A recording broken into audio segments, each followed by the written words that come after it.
저는 오늘 여러분과 함께 적극적으로 나아가라, 이 제목으로 말씀을 나누고자 합니다.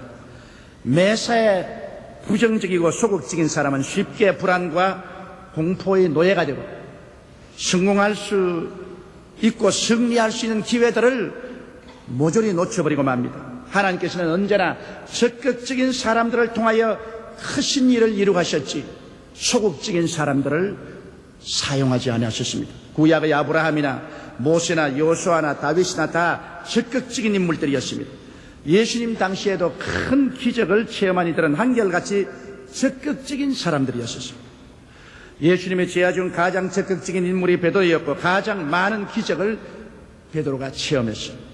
예수님의 마음을 감동시킨 사람들, 즉 스르보니게 여인, 로마의 백부장, 회당장, 들것에 들려온 중풍병자 혹은 12의 혈루병을 앓는 여인 등은 모두 다 적극적으로 장애를 뛰어넘고 주님을 찾은 사람들이었습니다. 오늘날 우리의 삶 속에도 마찬가지입니다. 적극적으로 하나님을 찾고 찾는 사람은 하나님을 만나게 됩니다. 적극적으로 나아가는 길이 바로 하나님과 함께 일할 수 있는 길이 되는 것입니다. 어떻게 하면 소극적인 부정적인 태도를 버리고 적극적이며 긍정적이고 창조적인 삶으로 나갈 수 있을까요? 오늘 그 길에 관해서 여러분과 함께 은혜를 나누고자 합니다. 첫째로 우리가 적극적인 삶을 살기 위해서는 하나님이 주시는 마음속에 꿈이 반드시 있어야 됩니다. 꿈은 내일을 가슴에 잉태한 사람들입니다. 그 때문에 꿈이 없는 개인이나 민족은 내일을 잃어버린 사람들인 것입니다. 내일이 없는 자는 망할 수밖에 없습니다. 내일이 없는 자가 인생을 적극적으로 창조적으로 긍정적으로 살아갈 수가 없습니다. 그렇기 때문에 가슴 속에 꿈을 품어야 내일을 향해서 우리는 기대를 가지고 희망을 가지고 용기 있게 나갈 수가 있는 것입니다. 우리의 믿음의 조상 아브라함은 꿈의 사람이었습니다. 그는 75세에서 120세가 넘도록 꿈을 쫓아다니며 산 사람입니다. 75세가 되어 이미 은퇴한 나이에 처한 사람을 보고 주님께서 내 전토 친척 아비 집을 떠나 내가 네게 지시할 땅으로 가라.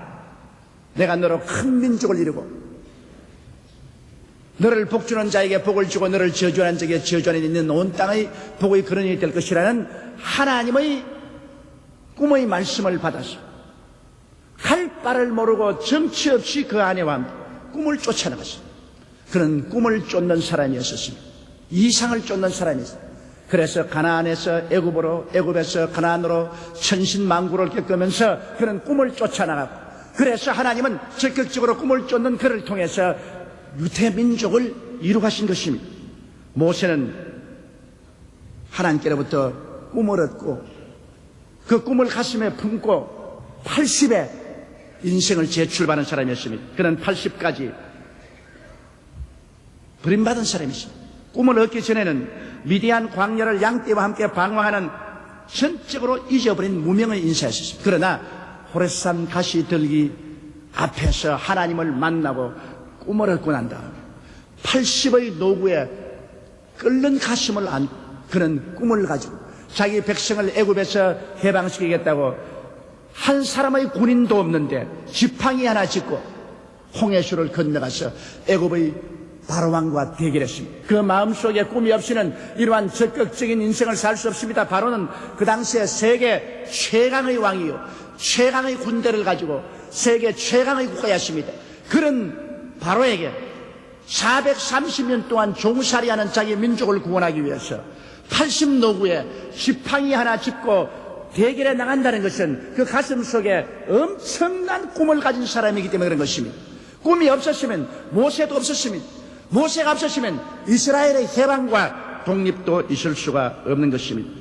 여러분, 꿈을 얻은 예수님의 제자들 보십시오. 예수님을 만나기 전에 예수님의 제자들이란 아무도 알아주지 않는 별로 교육도 없는 너무나도 평범한 갈릴리의 어부들이나 세리였었습니다.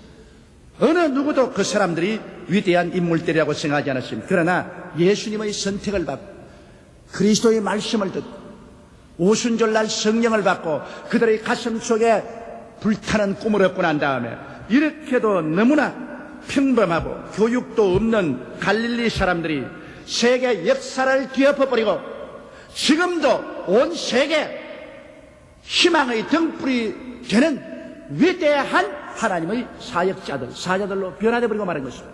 꿈이 그들을 변화시켰지 그들이 꿈을 변화시킨 것은 아닌 것입니다. 여러분, 저는 언제나 저희 개인의 짧은 삶을 돌이켜볼지라도 오늘날 주님께서 세계 최대의 교회를 세우게 하신 것은 제가 무슨 힘이 있고 능력이 있었던 것이 아니라 저희 마음속에 불광동에서 하나님이 꿈을 심어준 것입니다. 천막교회 가만히 위에 엎드려 기도할 때마다 가슴을 설레이는 꿈을 하나님이 주었습니다.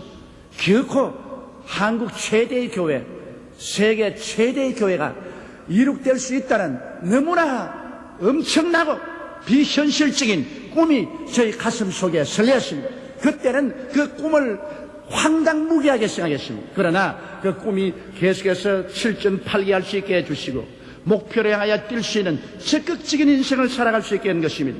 그 이후로 하나님께서는 세계를 교구로 삼도록 꿈을 설레게 해주었어요. 그 꿈을 따라 온 북남미, 구라파, 아세아, 대양주, 아프리카를 내 집 드나들지 다니면서 복음을 전가한 것은 그것은 가슴에 설레이는 꿈이시기 때문인 것입니다.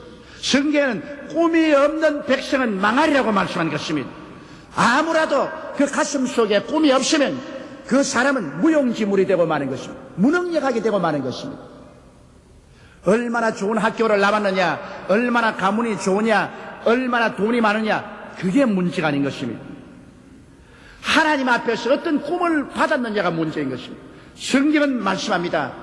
말세 내가 나의 영으로 모든 육체에게 부어주리니 너희 젊은이들은 환상을 보고 너희 늙은이들은 꿈을 꾸리라.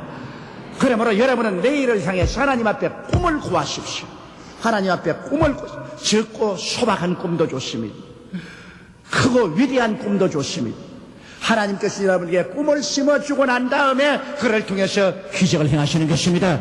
마음에 아무 꿈도 없는 사람, 그런 사람을 하나님이 들어서 사용하지 않습니다. 하나님이 꿈을 심어주면 이러한 사람들은 적극적으로 꿈을 안고 뛰게 됩니다. 눈에 나무 전가 안 보이고 귀에는 아무 소리 안 들리고 손에 잡히는 건 없어도 모든 사람이 불가능하다고 외쳐도 어리석게 생각해도 그 마음속에 꿈이 설레이기 때문에 꿈에 취해서 꿈에 잡혀서 적극적으로 인생을 살게 되고 하나님은 그 적극적인 사람을 사용하게 되는 것입니다. 여러분이 꿈을 만드는 것이 아니라 꿈이 여러분을 만들어 갑니다. 꿈에 잡힌 사람은 하루하루가 달라지게 변화됩니다. 내일은 오늘보다, 다음 달은 금번달보다, 명년은 금년보다 발전하고 향상하는 삶을 살게 되는 것입니다. 그러므로 적극적으로 인생을 살기 위해서는 여러분의 가슴 속에 하나님이 영롱한 꿈을 주시도록 간절히 꿈을 구하는 여러분이 되시기를 주님 이름으로 축원합니다. 둘째로 적극적인 인생을 살기 위해서는 마음속에 굳센 믿음을 가지고 살아야 하는 것입니다. 믿음은 돈보다도 낫습니다. 지식보다도 위대한 힘입니다. 아무리 돈과 지식이 있다 해도 겁에 질려 있으면 아무것도 이루어갈 수가 없습니다. 그러면 믿음이란 무엇인가? 믿음이란 하나님이 살아계신 것, 하나님을 간절히 찾으면 반드시 복을 주신다는 것을 믿는 것입니다. 하나님이 없다고 하는 사람, 또 하나님 믿어도 하나님은 복도 주지 아니하고 화만 주시고 채찍만 때린다, 이런 사람들 적극적인 믿음을 가질 수가 없는 것입니다. 저는 전통적으로 하나님을 믿으면 고통과 괴로움을 감내하고 이 세상 것 다 잊어버리고 빈손 들고 천당만 겨우 올라가는 이러한 것이 신앙이라고 알고 제가 개척교회에 임하였습니다. 그때는 마음에 눈물이 그칠 날이 없고 고통과 괴로움에 신음했습니다. 그러나 제 일생을 완전히 변화시킨 것은 오랄 로버트 목사님을 통해서 요한 3서 2절을 발견했을 것입니다. 하나님은 좋은 하나님이십니다. 사랑하는 자여, 내 영혼이 잘됨같이 내가 범사에 잘되며 강건하기를 내가 간구하니라. 하나님께서는 좋은 하나님으로서 우리 영혼이 잘되면 범사도 잘되고 강건하게 만들어주신다는 이 너무나 평범하고 소박한 사실이지만은 하나님께서 우리에게 희망을 주시고 복을 주신다는 이 진리를 깨닫게 되자 마음속에 믿음이 생기기 시작하는 것입니다. 믿음은 사랑으로 말미암는데 내가 하나님을 두려워할 때는 믿음이 생기지 않습니다. 하나님을 사랑하게 될 때 마음속에 그 사랑으로 말미암아 믿음이 넘쳐나는 것입니다. 그래서 마음속에 흔들리지 않는 믿음으로 역경을 극복하고 살아갈 수 있는 것입니다. 성경에는 히브리서 11장 6절에 믿음이 없이는 기쁘시게 못하나니 하나님께 나아가는 자는 반드시 그가 계신 것과 또한 그가 자기를 찾는 자들에게 상 주시는 있음을 믿어야 할지니라고 말씀하고 있는 것입니다. 그러므로 하나님은 우리에게 화를 주는 하나님이 아니라 우리에게 상을 주십니다. 도적이 오는 것은 도적질하고 죽이고 멸망시키려는 것뿐이요 인자가 온 것은 양으로 생명을 얻게 하되 풍성히 얻게 하라고 말했습니다. 다윗은 뭐라고 말했습니까? 야훼는 나의 목자시니 내게 부족함이 없으리라는 굳은 신념을 가지고 있었습니다. 이러므로 하나님은 좋은 하나님인 것입니다. 너희가 자식의 떡을 달래하면 돌을 주며 생선을 달래하면 뱀을 줄 자가 있겠는가? 너희가 악할지라도 자기 자식에게 좋은 것 줄 줄 알거든. 하물며 천부께서 구하는 자에게 좋은 것으로 주지 않겠는가? 이러므로 하나님에 대한 끝없는 사랑과 끝없는 믿음을 가지고 나갈 수가 있는 것입니다. 이러므로 하나님의 말씀에 귀를 기울이고 말씀을 믿고 순종할 때 하나님은 기적을 가지고 우리와 함께 해주시는 것입니다. 우리의 모든 일을 쓰고 앉는 곳에 하나님이 같이 계시고 우리의 환난과 역경 중에 하나님이 함께 하여서 우리를 건지고 우리를 영화롭게 하는 좋으신 하나님이신 것입니다. 이러므로 여러분께서 마음속에 추도 의심하지 말아야 될 것은 사망의 엄침한 골짜기를 다닐 때도 하나님은 우리 버리지 않고 지팡이와 막대기로 사망의 엄침한 골짜기에서 해를 받지 않도록 붙들어주는 하나님인 것입니다.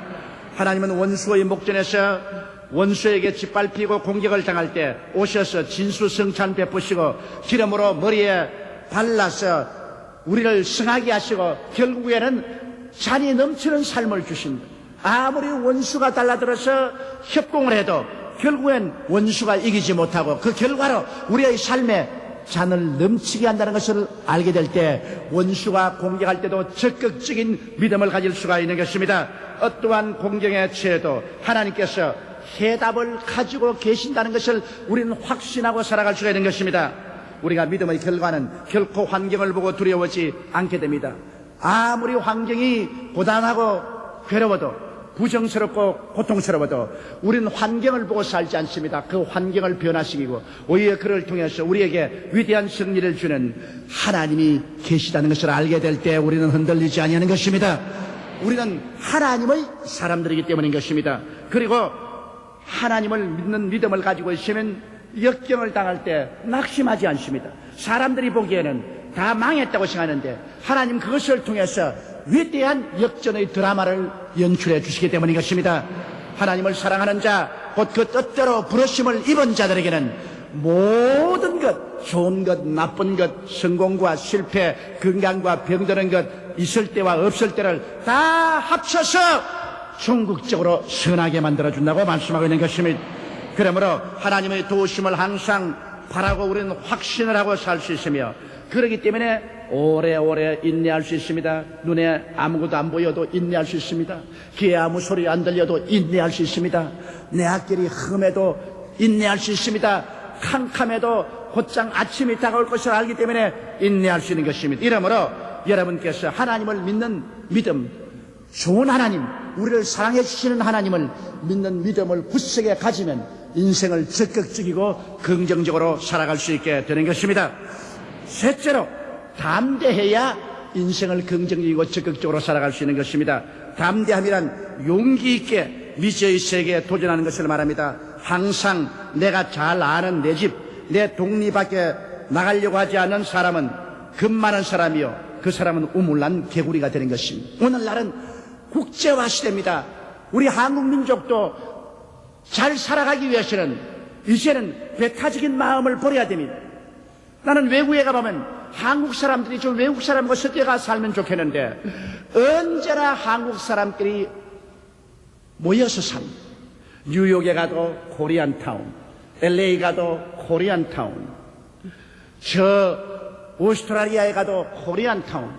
외국까지 나가시도 외국인과 합쳐서 살지 못하고 한국 사람끼리 모여서 미국이나 구라파에 나가서 10년이 넘어도 그 나라 말 한마디도 못하고 사는 사람이 수두룩합니다. 이러한 폐쇄적이고도 옹졸한 삶을 살아가지고서는 여러분 국제화 생활을 할 수 있습니다. 적극적으로 살기 위해서는 외국인의 사회 속에 뛰어들어가야 합니다. 우물 안에서 나와서 대양 속에 뛰어들어가야만 되는 것입니다. 그래서 두려움을 내가 던져버리고 하나로 합쳐서 살아야 됩니다. 그래야 오늘날 경쟁 있는 삶을 살아갈 수가 있는 것입니다. 여러분 담대하기 위해서는 늘 하나님 말씀을 묵상하고 기도함으로 하나님과 가까워져야 됩니다. 하나님께서는 여호수아에게 이스라엘 백성을 맡기고 가나안 땅으로 들어가려고 말할 때 너희는 강하고 담대하라. 여호수아야 마음을 굳세하고 담대하라. 내가 너와 함께 하나니 강하고 담대하라. 항상 하나님의 말씀을 마음에 묵상하고 그 속에 있는 것을 행하라. 내가 너와 같이 한다고 말한 것입니다.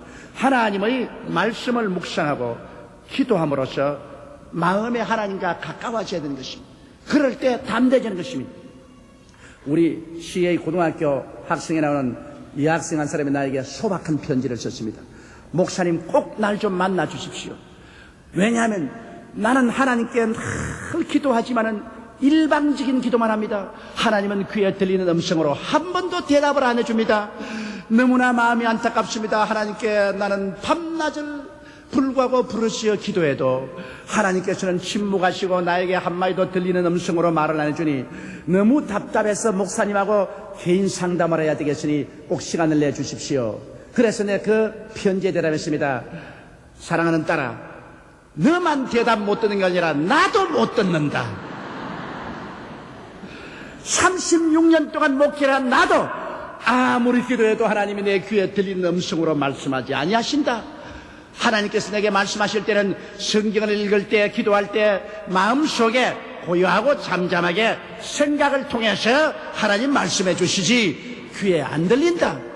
그러니 70만 성도를 맡은 나도 못 듣는데 네가 어떻게 듣겠느냐. 그러므로 이제부터 들으려고 하지 말고 하나님 말씀을 공부하라. 창세기부터 요한계시록까지 열심히 말씀을 읽고 묵상하고 그렇게 하면 하나님의 성령이 충만하고 하나님이 너와 같이 한다. 그런 대답을 했습니다. 여러분 담대하기 위해서는 그러므로 하나님의 말씀으로 충만하고 성령이 충만할 때 담대해지고 또 하나님의 뜻을 우리가 분별하고 나가면 하나님이 나와 같이 계신다고 하면 무엇이 겁이 납니까? 동남풍아 불어라, 서북풍아 불어라, 가시밭에 백합아 예수 향해 날린다고 담대하게 나갈 수 있는 것입니다. 우리가 담대하기 위해서는 모험적이 돼야 돼요. 흥하든지 망하든지 성하든지 쇠하든지 살든지 죽든지 하나님 한 믿고 근본일척으로 한번 뛰어나가는 이러한 모험적인 용기가 있어야 무엇가 생기는 것입니다.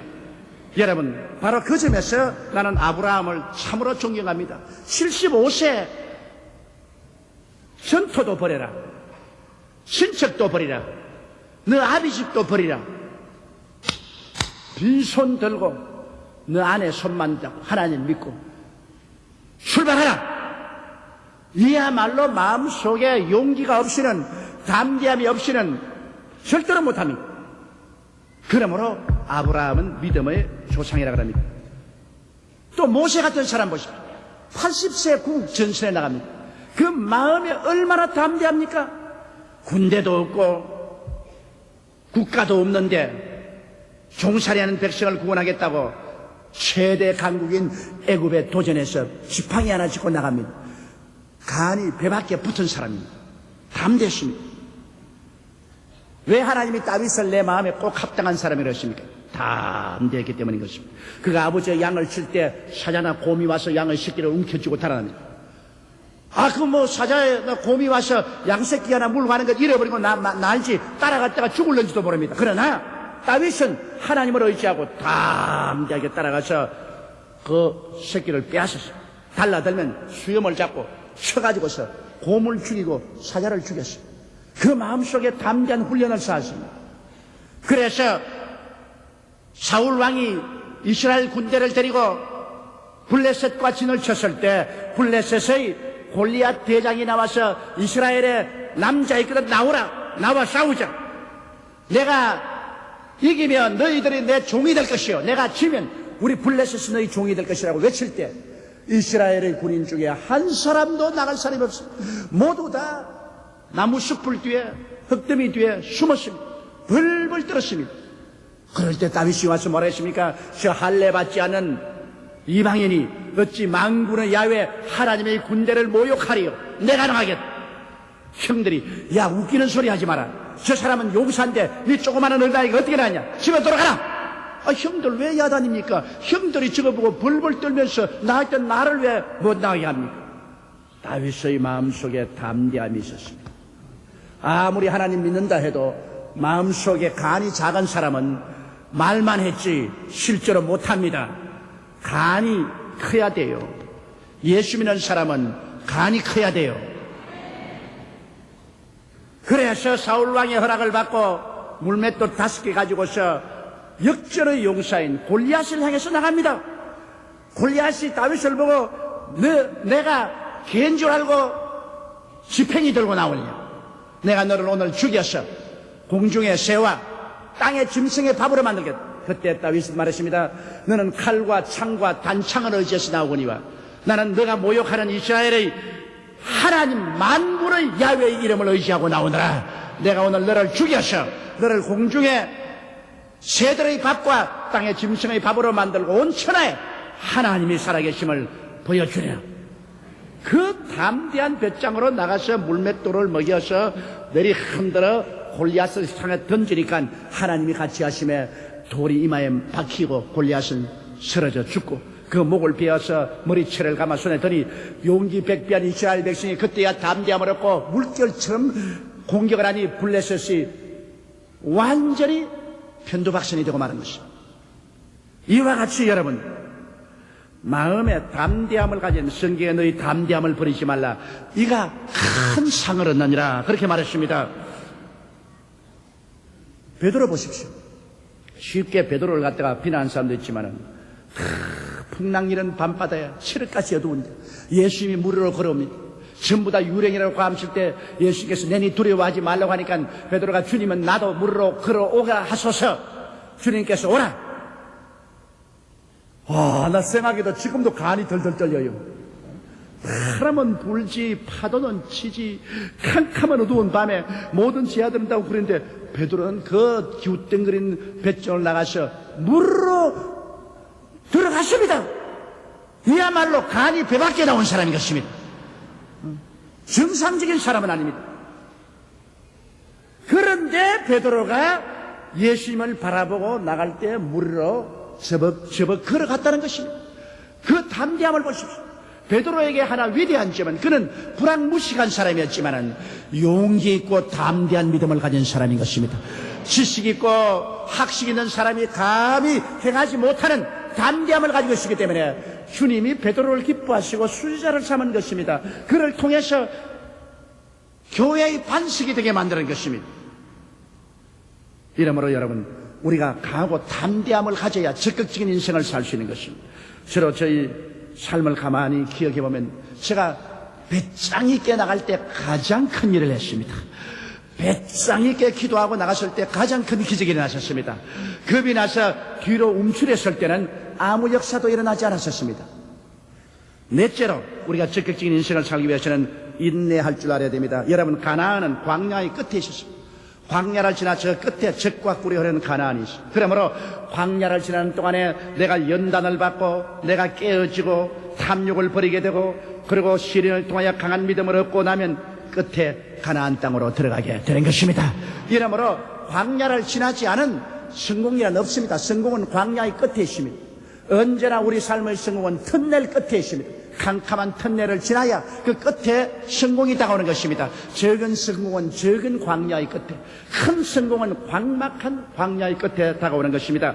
그러므로 여러분 우리는 이 광야를 지나가야 됩니다. 시련의 세월을 믿음으로 지나가야지 시련 없는 성공은 없습니다. 그러므로 인내가 있어야 강하고 담대하게 시련을 이기고 나갈 수 있는 것입니다. 믿음의 위대한 조상들의 결과만 보고 여러분 탐하지 마십시오. 그들은 시련을 겪었습니다. 아브라함은 75세에서 100세까지 25년 동안 인고의 삶을 살았습니다. 이삭은 모리아산에서 죽음의 시련을 통과하셨습니다. 야곱은 22년 동안 외아지 시집에서 머슴살이의 연단에 연단을 겪었습니다. 요셉은 17세에서 30세까지 13년의 고난의 생활을 감옥 생활에서 종생활로 보냈습니다. 모세는 40년 광야에서 버림받은 생활에 눈물을 흘리고 자아가 깨어졌습니다. 그 무엇보다도 여러분 욥의 인내를 보십시오. 욥은 남자가 7이 여자가 3, 10자녀를 가졌습니다. 양이 7천이요 약대가 3천이요 소가 500결이요 암나기가 500결이요 동방에서 제일 큰 부자가 하루아침에 자식 다 잃고 재산 다 잃고 몸은 문둥병이 걸리고 아내는 자기를 떠나고 그런 무더기에 올라앉아 모든 사람의 비난을 받고 가장 처절한 절망에 처했습니다. 그럼에도 불구하고 욥은 하나님을 원망하지 않았습니다. 그는 꿈을 저버리지 아니하고 그는 믿음을 저버리지 않았습니다. 그는 담대함을 저버리지 않았습니다. 그는 끝까지 참고 견뎠습니다. 야고보서 5장 10절로 11절에 형제들아 주의 이름으로 말한 선지자들로 고난과 오래 참음의 본을 삼으라. 보라 인내하는 자를 우리가 복되다 하나니 너희가 욥의 인내를 들었고 주께서 주신 결말을 보았거니와 주는 가장 자비하시고 긍휼히 여기시는 자라고 말한 것입니다. 그러므로 우리가 끝까지 인내하면 종국에 가서 하나님께서는 30배, 60배, 100배로 보답하시고 천국을 주시는 하나님이신 것입니다. 삶은 전쟁터입니다. 적극적으로 도전하는 자가 하나님의 도우심을 받습니다. 구하라 주실 것이요 찾으라 찾을 것이요 문을 두드리라 열릴 것이니라. 이거 적극적인 거 아닙니까? 구하고 찾고 두들리고 적극적으로 인생을 살아가는 그 사람에게 하나님이 같이 하셔서 기적을 베푸는 것입니다. 나는 못한다, 나는 안 된다, 나는 할 수 없다, 나는 망한다, 나는 패배자다, 돈도 없다, 기술도 없다. 그러면 그런 사람은 하나님이 아예 그들도 보지도 아니하는 것입니다. 할 수 있거든이 무슨 말이냐? 믿는 자에게는 능치 못하심이 없나니라. 내 믿음대로 될지라다. 너희 마음속에 겨자씨 하나를 만한 믿음이 있으면 이 산들을 명하여 저 바다에 던지라도 된다고 말한 것입니다. 그러므로 오늘 여러분 꿈을 가지고 믿음을 가지고 담대함을 가지고 인내심을 가지고 인생을 적극적으로 공격하면서 살아나가는 여러분 되시기를 주의 이름으로 축원합니다. 다 같이 고개숙여 기도드리겠습니다. 전능하시고 거룩하신 하나님 아버지, 뒤로 물러가면 내 마음이 저를 기뻐하지 아니하리라고 말씀을 하셨습니다. 나의 의인은 믿음으로 말미암아 살리라고 하셨습니다. 아버지 하나님이여, 그러므로 오늘 우리 모든 예수 믿는 사람들은 적극적인 인생을 살아갈 수 있는 요건을 다 가지고 있습니다.